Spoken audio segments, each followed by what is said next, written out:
Episode 21-25.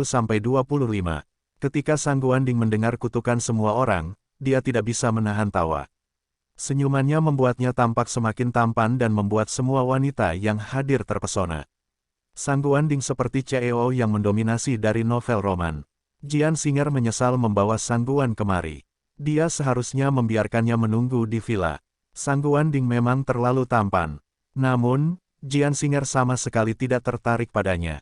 Penjaga keamanan di pintu menghentikan mereka berdua dan berkata, "Tolong tunjukkan undangan Anda."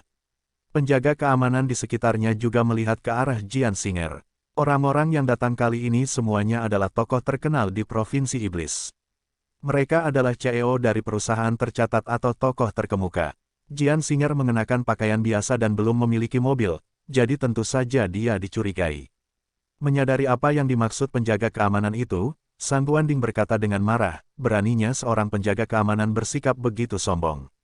Ketika penjaga keamanan melihat Sang Guanding, dia berkata dengan hormat sambil tersenyum, "Tuan, kami tidak punya pilihan. Ini aturannya." Sang Guanding berpakaian pantas dan memiliki aura mendominasi. Jelas sekali bahwa dia bukanlah orang biasa. Sang Guanding dan Jian Singer benar-benar berbeda.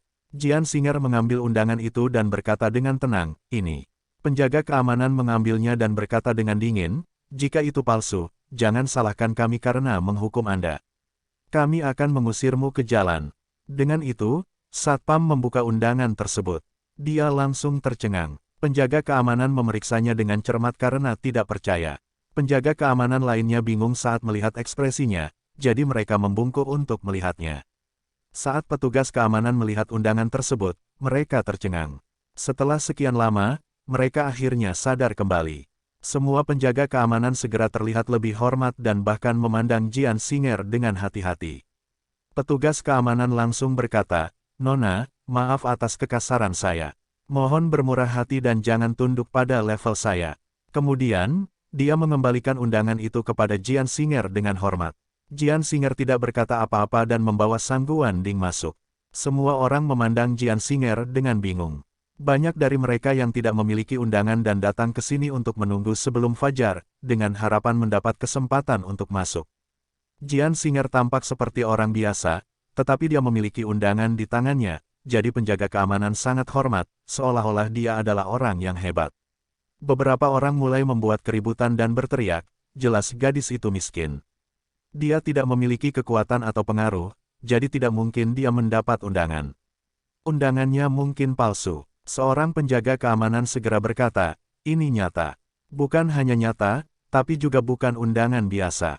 Itu ditandatangani oleh Tuan Muda Zhang dan Kepala Keluarga Li. Hanya ada 10 undangan seperti itu. Wanita tadi adalah seorang VIP."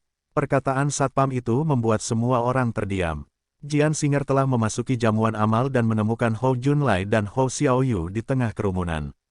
Ada satu orang lagi, Liu Siner. Saat ini, Liu Siner sedang duduk di samping Hou Junlai dan berbicara dengannya. Hou Junlai hanya mengangguk dan tidak mengatakan apapun. Hou Junlai sangat membenci Liu Siner, tapi dia tidak punya pilihan selain menemaninya dengan canggung demi perusahaan. Hou Junlai memutuskan untuk menghadiri pelelangan karena kejadian tadi malam. Tadi malam, Liu Siner langsung pergi ke rumah keluarga Hou. Dia memberitahu Hou Junlai bahwa lelang ini diselenggarakan oleh keluarga Zhang, yang berasal dari ibu kota, dan disiapkan oleh keluarga Li, yang berasal dari Shanghai. Dia mengatakan kepadanya bahwa jika dia bisa menjilat keluarga Li kali ini, kerjasama dan investasi antara keluarga Li dan keluarga Hou pasti tidak akan menjadi masalah. Ini adalah kesempatan langka bagi Hou Junlai. Hou Junlai menghabiskan banyak upaya untuk mengumpulkan hampir 60 juta yuan untuk berpartisipasi guna memanfaatkan kesempatan ini. Hou Junlai pada dasarnya menginvestasikan seluruh uangnya ke dalam proyek tersebut. Mampu mengambil hampir 60 juta yuan sudah merupakan jumlah maksimal. Liu Siner juga memperhatikan Jian Singer. Matanya dipenuhi dengan niat membunuh saat dia mengejek, mengapa pengemis seperti Jian Singer masuk juga. Liu Siner berharap dia bisa membunuh Jian Singer sekarang. Dia tahu betul bahwa dia hanya bisa menjadi menantu keluarga Hou setelah Jian Singer meninggal. Mendengar bahwa Jian Singer juga masuk, Hou Junlai hanya bisa melihat ke arahnya. Namun, saat dia melihat Sang Guanding di samping Jian Singer, Ekspresi pahit muncul di mata Hou Junlai dan dia tampak sedikit ragu-ragu. Ketika Liu Siner melihat Sang Guanding, dia hampir meneteskan air liur. Karena Hou Junlai masih berada di sampingnya, Liu Siner dengan enggan mengalihkan pandangannya. Meski tatapan penuh nafsunya sangat tersembunyi, hal itu tetap ditemukan oleh Hou Junlai. Hal ini membuat Hou Junlai semakin membenci Liu Siner. Hou Xiaoyu berkata, "Saudaraku, jangan tertipu. Jian Singer sengaja membawa pria tampan ke sini untuk membuatmu cemburu. Jika kamu cemburu, kamu akan jatuh ke dalam perangkap Jian Singer." Hou Junlai berpura-pura tidak peduli dan berkata, "Saya tidak ada hubungannya dengan dia lagi." "Apa yang membuatmu iri?" Meski mengatakan itu, Hou Junlai masih merasa sedikit sedih. Hou Xiaoyu berkata dengan gembira, "Bagus sekali. Saudaraku, kamu sudah memikirkannya dengan matang." Hou Junlai berhenti bicara. Dia tidak ingin menunjukkan ketidaknyamanannya. Dia tidak ingin ada yang tahu dia cemburu. Dia tidak ingin Jian Singer menyadari kecemburuannya. Ketika Jian Singer melihat Hou Junlai, dia meliriknya sebelum menarik kembali pandangannya. Sang Guanding bertanya dengan rasa ingin tahu, "Apakah pria itu ada hubungannya denganmu?" Jian Singer menarik napas dalam-dalam dan berkata, "Kami baru saja bercerai. Dia mantan suamiku." Ini adalah pertama kalinya Jian Singer mengucapkan kata mantan suami. Senyuman muncul di wajah Sang Guanding saat dia perlahan mendekati Jian Singer dan memeluk bahunya. Jian Singer mengerutkan kening saat dia bertanya, "Apa yang ingin kamu lakukan?"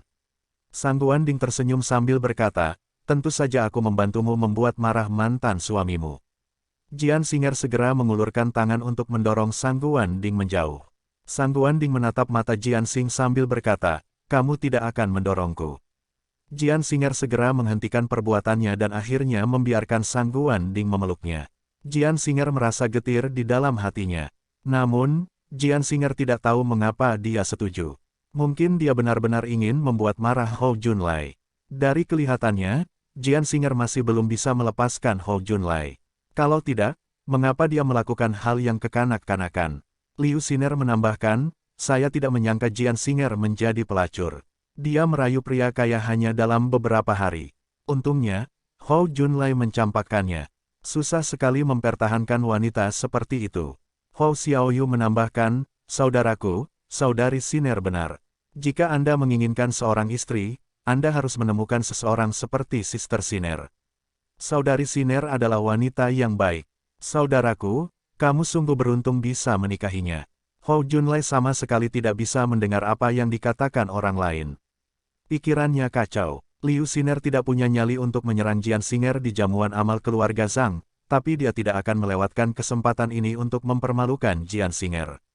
Liu Siner merapikan gaun malamnya dan berjalan menuju Jian Singer. Ketika dia berjalan mendekat, Liu Siner memiliki senyuman di wajahnya saat dia bertanya, "Jian, kamu adalah sampah yang mengandalkan rayuan pria untuk bertahan hidup. Bagaimana Anda memenuhi syarat untuk menghadiri jamuan amal yang diselenggarakan oleh keluarga Zhang?" Jian Singer segera membalas, "Jika saya sampah, siapa kamu? Kamu lebih buruk dari sampah." Liu Siner sangat marah. Beraninya Jian Singer menyebutnya lebih buruk dari sampah. Jian Singer berkata dengan dingin, Apakah saya mengatakan sesuatu yang salah? Bisakah kamu membandingkannya dengan sampah? Jika Anda bukan putri dari keluarga Liu, Anda bukan siapa-siapa. Hak apa yang harus Anda pamerkan? Apakah Anda berani mengatakan bahwa Anda mendapatkan semua yang Anda miliki sekarang? Liu Siner tidak bisa berkata-kata. Dia tidak ingin mempermalukan dirinya sendiri di perjamuan ini. Terutama karena Hou Junlai berada tepat di belakang mereka. Liu Siner berkata dengan bangga, "Tidak peduli apapun, saya tetap putri keluarga Liu. Dalam beberapa tahun, saya akan menjadi CEO Liu Corporation. Bagaimana denganmu? Kamu bukan apa-apa. Jika bukan karena keluarga Hou menerimamu saat itu, kamu akan mati kelaparan di jalanan. Sekarang kamu telah diceraikan oleh Hou Junlai dan diusir dari rumah keluarga Hou, kamu tidak bisa mengandalkan Junlai lagi. Anda hanya bisa mengemis di jalanan." Hou Xiaoyu juga berjalan mendekat dan berkata dengan kejam, "Jian Singer, kamu terlalu tidak tahu malu. Adikku tidak menginginkanmu lagi. Kalian sudah bercerai, tapi kalian masih mengikutinya ke jamuan makan." Jian Singer memasang ekspresi tenang. Dia sama sekali tidak ingin berbicara dengan kedua idiot ini. Liu Xiner dan Hou Xiaoyu seperti anjing gila yang menggigit siapapun yang mereka lihat. Jian Xing'er tidak ingin menurunkan dirinya ke level anjing gila. Hou Xiaoyu menoleh untuk melihat ke arah Sang Guanding dan segera berkata, "Tuan, seleramu buruk sekali. Kamu sangat tampan, jadi mengapa kamu bersama orang seperti Jian Xing'er?" Ketika dia masih menjadi menantu perempuan dari keluarga Hou, dia sangat bebas memilih. Satu-satunya kemampuannya adalah bertingkah seperti pelacur. Sang Guanding pintar, jadi sekarang, dia tahu apa yang sedang terjadi. Sang Guanding menganggapnya lucu. Sejak dia melihat Jian Xing'er, Sang Guanding tahu bahwa dia bukanlah orang biasa. Sang Guanding berkata dengan dingin, "Bukannya aku punya selera yang buruk, tapi kalian punya selera yang buruk. Keluarga Hou pasti akan menyesalinya. Saya belum lama mengenal Jian Xing'er, jadi saya tidak tahu kemampuannya. Namun, dari pengalaman saya, Jian Xing'er adalah orang yang cakap. Saya hanya bisa mengatakan bahwa kalian berpikiran pendek. Dia jauh di luar kemampuan kalian." Sang Guanding memarahi mereka tanpa menggunakan satu kata pun kutukan. Awalnya, Sang Guanding tidak ingin ikut campur, tapi Hou Xiaoyu bersikeras menyeret Sang Guanding ke dalamnya. Sang Guanding tidak mudah untuk dihadapi. Memprovokasi Sang Guanding adalah kesalahan terburuk mereka. Hou Xiaoyu segera tersenyum dan berkata, "Konyol sekali. Anda sebenarnya sangat memikirkan Abetech. Cepat atau lambat kamu akan menyesalinya." Sang Guanding berkata dengan dingin, "Apa hubungannya denganmu?" Sang Guanding mengamati Hou Xiaoyu dan melanjutkan, "Dari apa yang kamu kenakan, kamu mungkin adalah putri dari keluarga yang tidak penting. Jika saya tidak salah, Anda di sini untuk berteman dengan orang-orang berkuasa, bukan? Apa menurutmu orang-orang di sini akan peduli pada orang idiot sepertimu?" Dengan itu, Sang Guanding memandang Liu Xiner dan berkata perlahan, "Kamu jauh lebih baik dari dia. Anda setidaknya adalah putri dari keluarga kelas 3, tetapi jika Anda menghina Jian Xing'er di sini, terlepas dari apakah Anda memenuhi syarat atau tidak, Anda harus melihat ke cermin terlebih dahulu.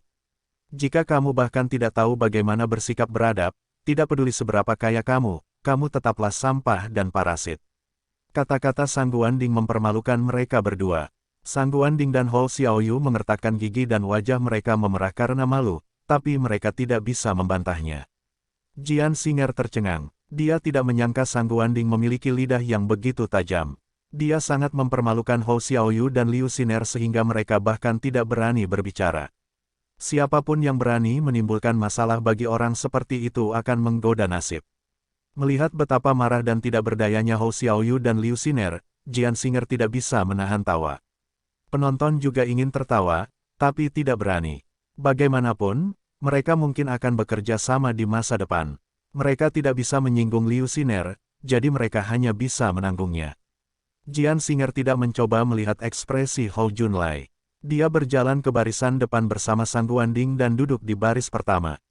Begitu Jian Xing'er duduk, semua orang menoleh. Beberapa orang bingung, beberapa orang mencibir. Hou Junlai dan Liu Xiner menoleh. Ini normal. Lagi pula, tidak sembarang orang bisa duduk di baris pertama. Selalu ada aturan ketika keluarga Zhang mengadakan jamuan amal.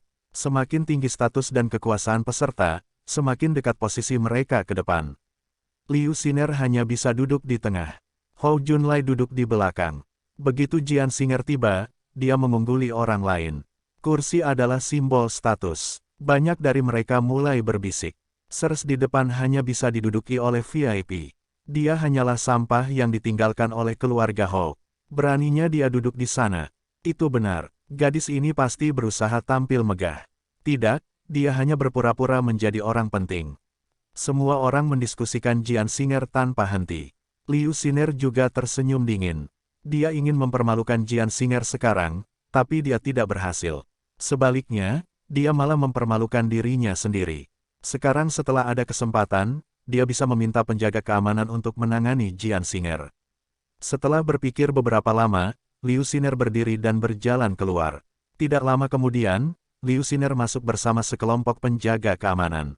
Pemimpin tim keamanan memasang ekspresi galak.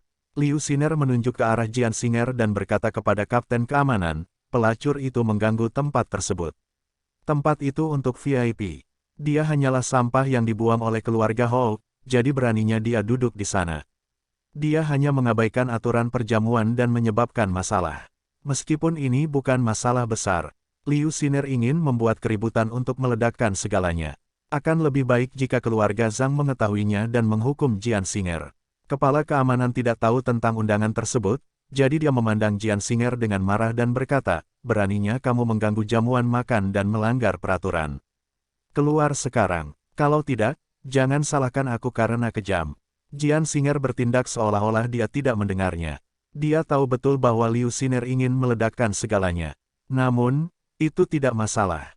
Jika masalah ini meledak, yang tidak beruntung bukanlah Jian Xing'er, tapi Liu Xiner dan penjaga keamanan ini. Belum lagi, bahkan jika Jian Xing'er menghancurkan seluruh tempat perjamuan, siapa yang berani mengatakan apapun? Tanpa mendongak, Jian Xing'er berkata dengan tenang, kamu tidak pantas memintaku tersesat. Saya bersikeras untuk duduk di sini hari ini. Belum lagi kamu, bahkan jika seseorang dari keluarga Zhang dan Li datang, aku tidak akan menganggapnya serius. Setelah dia mengatakan ini, semua orang langsung tertawa. Di mata semua orang, Jian Xing'er bukanlah siapa-siapa yang membual. Liu Xiner mencibir dan berkata, Jalang, apakah kamu tidak takut menggigit lebih dari yang bisa kamu kunyah? Kamu pikir kamu siapa? Keluarga Li dan keluarga Zhang. Kamu bahkan tidak layak membawa sepatu mereka. Liu Xiner ingin melihat bagaimana Jian Xing'er akan menyelesaikan masalah ini. Kapten keamanan tidak mau membuang waktu. Tidak baik jika para VIP itu melihat ini, jadi dia melambai pada bawahannya. Lebih dari 10 penjaga keamanan maju dan mengepung Jian Xing'er, berencana untuk mengusirnya. Namun, Jian Xing'er tetap tenang. Jelas sekali bahwa Liu Xiner dan kapten keamanan telah mencapai kesepakatan. Kalau tidak perlu banyak orang datang untuk masalah sekecil itu. Jian Xing'er tidak takut segalanya akan meledak. Karena mereka ingin menimbulkan masalah, dia akan ikut serta. Sebuah suara tiba-tiba terdengar dari belakang kerumunan. Apa yang sedang terjadi? Semua orang segera berbalik, lalu memberi jalan kepada orang di belakang mereka. Itu adalah tuan muda dari keluarga Li, Li Kun. Ketika Li Kun muncul, banyak orang maju untuk menyambutnya, seolah-olah mereka adalah anjing pesek yang telah melihat tuannya. Li Kun mengabaikan orang-orang ini dan berjalan mendekat. Ketika Liu Xiner melihat bahwa itu adalah Li Kun, dia segera maju ke depan dan berkata, Saudara Li, mengapa kamu tidak memberitahuku bahwa kamu akan datang? Aku bisa saja menyambutmu. Li Kun menarik napas dalam-dalam dan berkata dengan acuh tak acuh, saya datang terburu-buru, jadi saya tidak punya waktu. Masih banyak hal yang harus dilakukan, terutama karena lelaki tua itu meminta saya untuk datang dan membantu keluarga Zhang mengadakan jamuan amal ini. Waktu adalah hal yang paling penting. Keduanya berdiri di sana dan mengobrol sebentar. Sang Guanding memandang Jian Xing'er dan berkata sambil tersenyum, saya khawatir kita benar-benar dalam masalah kali ini. Jian Xing'er hanya tersenyum, tapi tidak mengucapkan sepatah kata pun. Masalah seperti ini tidak merepotkan. Liu Xiner menambahkan bahan bakar ke dalam api dan mencoba membuat marah Li Kun dengan berkata, Saudara Li, kamu datang tepat waktu. Ada wanita jalang sok di sini yang mengganggu ketertiban jamuan makan. Kita harus memberinya pelajaran. Kalau tidak, siapa yang akan menganggap serius keluarga Li di masa depan? Tindakan Liu Xiner cukup kejam. Li Kun sangat marah saat mendengar ini. Li Kun berdiri di belakang dan hanya bisa melihat punggung Jian Xing'er, jadi dia tidak mengenalinya. Li Kun berjalan mendekat dengan marah dan berkata, bajingan mana yang berani sombong. Aku akan membunuhnya hari ini. Semua orang memandang Jian Xing'er seolah-olah dia sudah mati dan mulai berdiskusi. Li Kun terkenal kejam. Siapapun yang memprovokasi Li Kun pada akhirnya akan berada dalam kondisi yang menyedihkan. Gadis ini terlalu sombong dan tidak peka. Li Kun sedang marah sekarang. Gadis ini ditakdirkan. Bahkan jika Li Kun tidak membunuhnya, dia akan membuatnya menderita. Ketika Li Kun berada beberapa langkah dari Jian Xing'er berbalik dan menatap Li Kun. Li Kun tercengang saat melihat bahwa itu adalah Jian Xing'er. Li Kun bahkan sedikit takut. Dia tidak menyangka Liu Xiner sedang membicarakan Jian Xing'er. Setelah beberapa saat, Li Kun kembali sadar. Kapten keamanan maju dan menunjuk ke arah Jian Xing'er. Tuan Muda Li, ini wanita jalang yang ceroboh. Tamparan, Li Kun menamparkan kepala. Kepala keamanan tercengang. Semua orang juga tercengang. Ini benar-benar di luar dugaan semua orang. Bukankah seharusnya Li Kun menghukum Jian Xing'er? Kenapa dia malah memukul kapten keamanan? Li Kun bertanya dengan dingin, katakan padaku, apa yang sebenarnya terjadi. Kapten keamanan tidak berani menyembunyikannya dan langsung berkata, ini adalah kursi VIP, tapi gadis ini duduk di sini. Aku memintanya untuk pergi, tapi dia tidak mau, jadi aku berencana meminta seseorang untuk mengusirnya. Ketika Li Kun mendengar ini, dia langsung mengerti. Tamparan, Li Kun mengangkat tangannya dan menamparkan wajah kepala keamanan itu lagi. Kedua tamparan itu mendarat di sisi yang sama, sehingga wajah kepala keamanan langsung membengkak. Saat ini, kepala keamanan masih belum tahu kenapa dia ditampar. Li Kun berkata langsung, kursi ini khusus disediakan untuk Miracle Dr. Jian. Jika Miracle Dr. Jian tidak duduk di sini, apakah Anda memenuhi syarat untuk duduk di sini?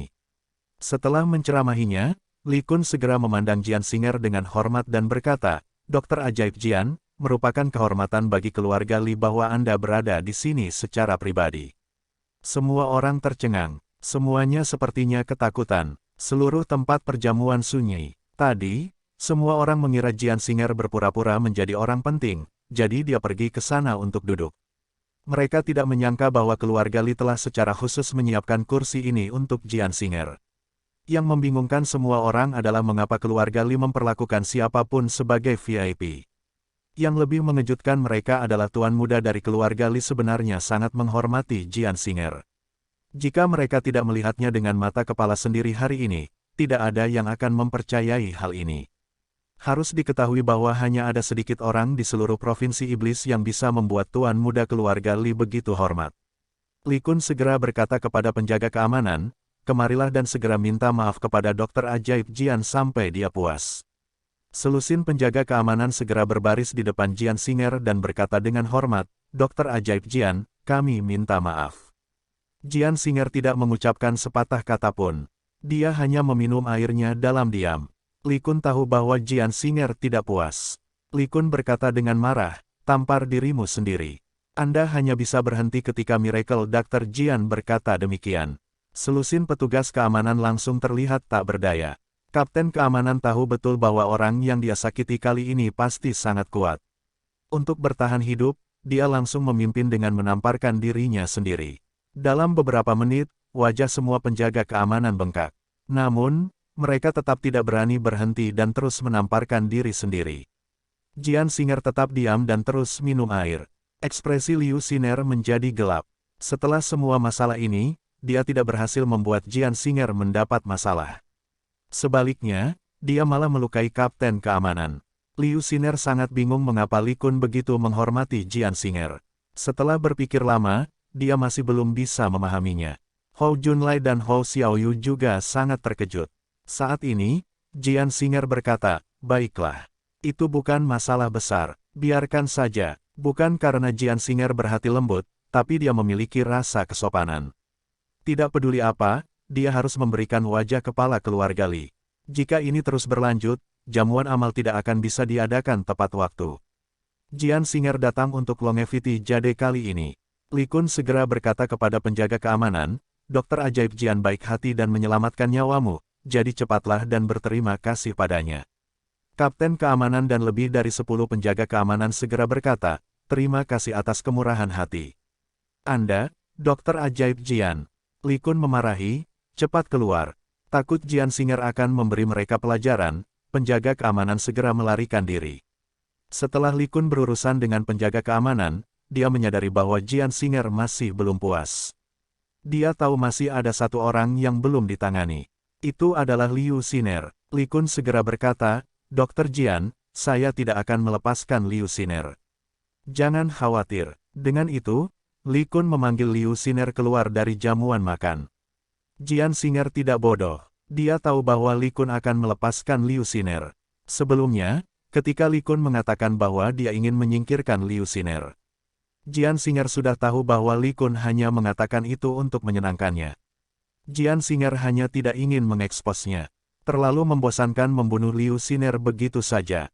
Jian Singer berencana bermain-main dengan Liu Siner dan memberitahu Liu Siner seperti apa rasanya putus asa. Di sisi lain, Li Kun membawa Liu Siner keluar dan segera berkata, kamu tidak boleh menimbulkan masalah di jamuan amal hari ini. Kalau tidak, aku tidak akan bisa melindungimu. Liu Siner bertanya dengan rasa ingin tahu, Saudara Kun, apa yang terjadi? Kenapa kamu takut pada perempuan jalang itu, Jian Singer? Li Kun hanya berkata, ada banyak hal yang kamu tidak akan mengerti meskipun aku memberitahumu. Aku masih ada urusan mendesak, jadi aku harus pergi. Li Kun tidak berkata apa-apa lagi dan berbalik untuk pergi. Liu Siner hanya bisa melihat Li Kun pergi. Namun, dia masih tidak percaya bahwa Jian Singer adalah orang yang hebat, karena Liu Siner telah meminta seseorang untuk menyelidiki Jian Singer di masa lalu. Dia hanya mengira Li Kun telah ditipu oleh Jian Singer. Liu Siner mencibir dan berbalik untuk memasuki tempat jamuan amal lagi. Melihat Liu Siner baik-baik saja, Jian Singer mencibir. Dia benar, Liu Siner dan Li Kun sangat dekat.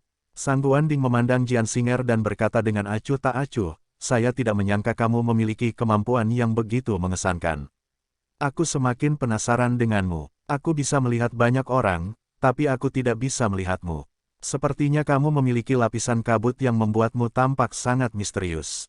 Jian Singer tersenyum, tapi tidak mengatakan apapun. Tidak ada orang yang bisa melihat melalui Jian Singer. Terkadang, Jian Singer bahkan tidak bisa melihat dirinya sendiri. Saat ini, pembawa acara berjalan ke atas panggung dan mulai berkata kepada semua orang, semuanya, mari kita sambut penyelenggara perjamuan ini dengan tepuk tangan. Sebelum dia naik ke panggung, semua orang sudah bertepuk tangan keras. Mereka semua tahu bahwa penyelenggaranya berasal dari keluarga Zhang. Segera, seorang pria berjas yang tampak menyendiri berjalan ke atas panggung. Dia seumuran dengan Jian Singer.